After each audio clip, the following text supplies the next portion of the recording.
Hello. I want to talk about how to compute the area of the surface obtained by rotating the graph of a function when x goes from A to B about the x-axis. And this uses the idea of the little bit of arc length we had before. The area of that surface is integral from A to B of 2 pi f of x times the square root of 1 plus f prime of x squared dx. So remember, without that 2 pi f of x part, that would be the length of the curve. And then I multiply by 2 pi f of x to get the surface area. So let's draw a little picture for this. I've got this function here. Here's A to B. Here's x and y. And I'm just taking this part of the curve, from A to B, and spinning it around the x-axis.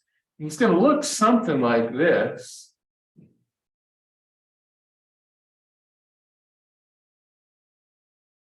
Okay, it looks a little bit like a bell on its side. The axis is here. Okay. Let me see, how does it go? The axis goes in front, and then the arrow goes on top. And it looks kind of like that. It's spinning around, and there's the axis. Okay. Now, the usual way we're going to do this is we're going to, as in the calculus style, we're going to set up the integral and derive this integral formula by thinking of a bunch of little intervals in x. We have delta x here. That is the length of that interval. And we have, we start with an xi and figure out what does the little bit of, what is the strip between xi and xi plus delta x? That little line segment here. I'm not thinking of the rectangle anymore. I'm thinking of that little line segment. When that little line segment gets swept around the x-axis, it looks like a little belt here that has, looks like a little belt, except it's not flat on the sides, it's a little bit tilted, okay? So what is the area? Delta AI is the area of the the area of the part of the surface swept out by this little line segment.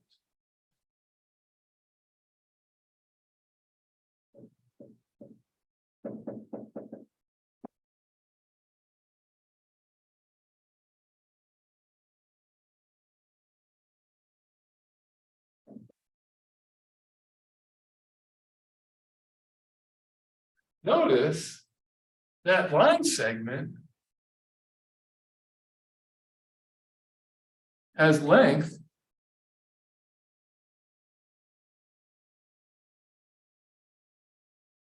we called it before delta L, I is 1 plus f prime of xi squared delta x. Okay. So this little bit here has delta Li, which is what we wrote that thing before. Yeah, I won't write the formula again. Yeah, it's a little bit bigger than delta x, as long as the slope's not 0. Okay, but when this gets swept around, it's always getting swept around perpendicularly to the line segment. So I could get an exact formula, but I really, this is already approximate. So I can just multiply the length of that segment times the circumference 2 pi r. And what is r? R is right here. Let me say here. R is f of xi. The radius of this circle. That's this distance right here. So the bit of area is 2 pi times f of xi.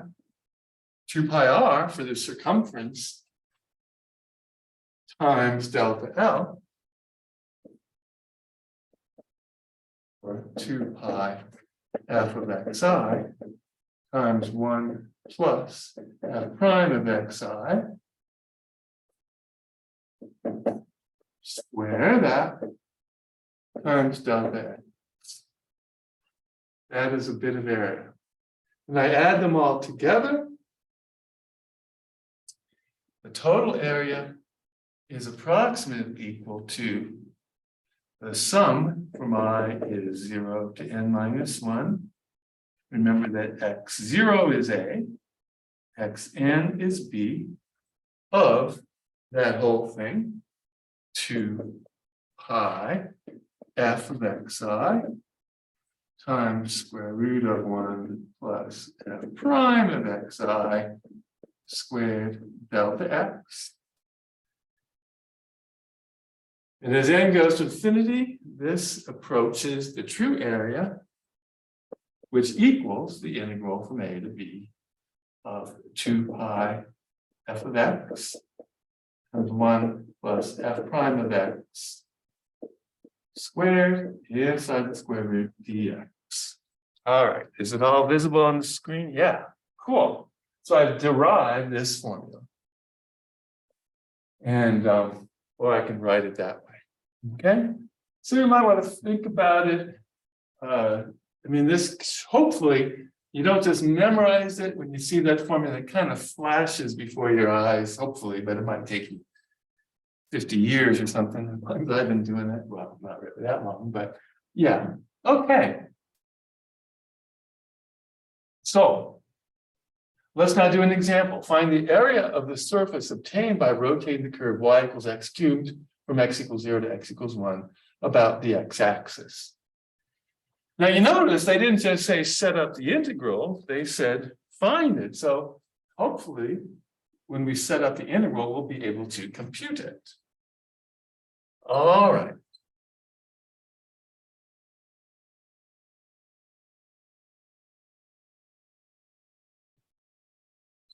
So let's do that.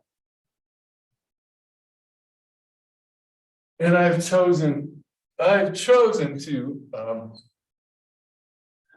make it work out nicely. Your problem like this, believe me, is gonna have a lot of gross numbers in it, as web work problems often do, but on the test or on the worksheets or in class, we try to make it a little bit simpler.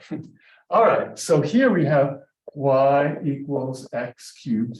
So dy dx is 3x squared, right? And we have a is 0, and b is 1, and that's all we need to apply our formula. Formula will give us the area is integral from 0 to 1 of 2 pi y, which is x cubed, times 1 plus 3x squared all squared dx. That's 2, I'm using integral from a to b of 2 pi y times 1 plus dy dx squared.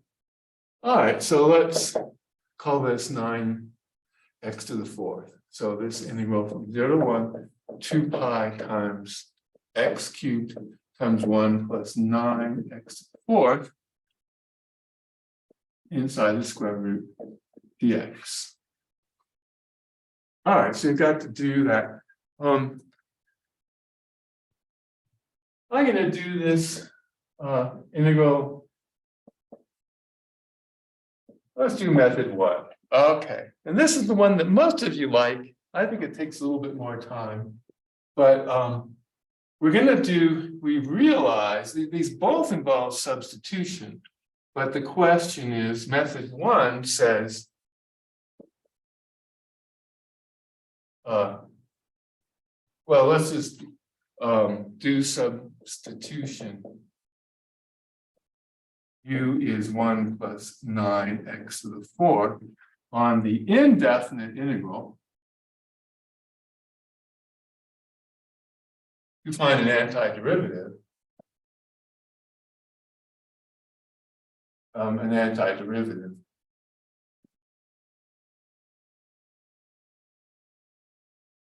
first. All right, so we have u is 1 plus 9x to the 4. So we have du is 9 times 4 is 36 x cubed dx. And you notice that we've got this x cubed dx here. So that becomes square root of u, and then the leftovers are a constant multiple of du, right? So that means that the integral, indefinite integral, we're not, no limits here, of 2 pi times x cubed 1 plus 9 x to the 4th dx is, all right. Let's bring out the 2 pi in front, 2 pi, and then we have a integral of u to the 1/2, that's square root of u. Okay, and what is du? Du, sorry, what is, we had x cubed dx. This is solve for the left. We got the 2 pi, we got x cubed dx is 1 over 36 du, right? So let's just put a 36 here and then the du. Okay, so I did that substitution, replacing x cubed dx by 1 over 36 du. All right, so this is equal to pi over 18 times u to the 3/2 over 3/2 plus a constant. So that's 2 over, so that's, let's do the 2, that's pi over 9 times 3. And I've inverted multiply times u to the 3/2 plus a constant. All right, so that's, but I need to write that in terms of x, pi over 27 times what it's 1 plus 9x to the 4 to the 3/2 plus a constant, right? So the area is going to be the antiderivative, this definite integral.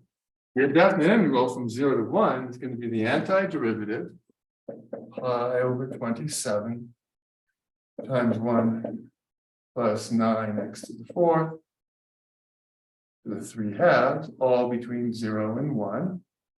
Going to be pi over 27 times 1 plus 9 times 1 to the 4th.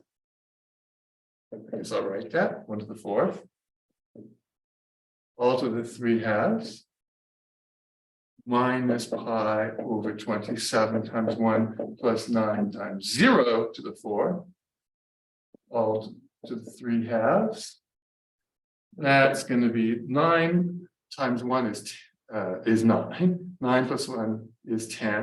So I get pi over 27 times 10 to the 3/2 minus pi over 27 times 1 to the 3/2. Okay, 1 to the 3/2 is 1. So maybe you want to factor out the pi over 27. So I don't have to write that twice. 10 to the 3/2 minus 1. That's the area. Okay. Not easy, and it's actually going to be harder with your messy numbers. So let's do method 2. It's almost the same. Do that substitution, but do that substitution and change the limits.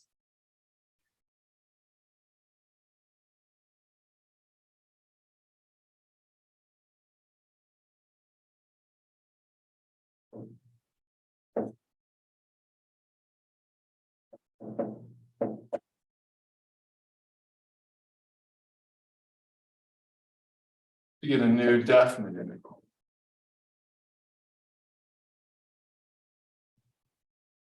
All right. So again, we have u is 1 plus 9x to the 4. The u as before, 9 times 4 is 36, x cubed dx. And the limit u equals 1, sorry, x equals 1 and x equals 0. x equals 1 and x equals 0 are the two limits. And this implies that u is 1 plus 9 times 1/4, which is 10. You notice I did that calculation over here, but we can do it first and then say, and then we have to do it once, do it first. And then we have, this implies that u is 1 plus 9 times 0⁴ is equal to 1. So that means that put that all together, the area, which is integral from 0 to 1 of 2 pi x cubed times 1 plus 9x⁴ inside the square root dx equals the integral from now 1 to 10, because that's u equals 1 to u equals 10, because this is a u integral. And then let's do the same thing. We put the 2 pi over 36 here times u to the 1/2 du. Okay. So I want to just tell you that this is not equal to 2 pi over 36 times the integral from 0 to 1 of u to the 1/2 du. That's just a totally different number. That's not the same thing. All right, but let's keep on going with what we got here. So, like I say, it's all you of course have to do all the same calculation, but sometimes I think it's better to change the limits. Excuse me. All right, so let's do that. So let's keep going. So we have pi over 18. We did that before. U to the 3/2 over 3/2, evaluated between 1 and 10. So that we can simplify that. 2 over 18 is 1 over 9. 9 times 3 is 27. Pi over 27 times u to the 3/2 between 1 and 10. So that area is pi over 27 times 10 to the 3/2 minus pi over 27 times 1 to the 3/2. 1 of the 3/2 is 1. And actually, you can see I get the exact same thing here. I get, of course, to the same thing I had did before. So in the end, I get that's 1. Factor out the pi over 27. And I get 10 to the 3/2 minus 1. Same answer. Okay. All right. So I'm not going to be, you're not going to fail the class if you write this equal sign, but it is one of my pet peeves. And I'll take off a small fraction of a point, maybe a half a point out of 6 points on the problem. If you lie to me, that's a lie. If you run an equal sign there, that would be a lie, right? Because that's just a different number. These numbers here mean the limit for the variable outside of the d. So this means that means u equals 0 and u equals 1. This means, because that's a dx, that means x equals 0 and x equals 1. All right. So let's hopefully you can get all the web work done by Sunday night.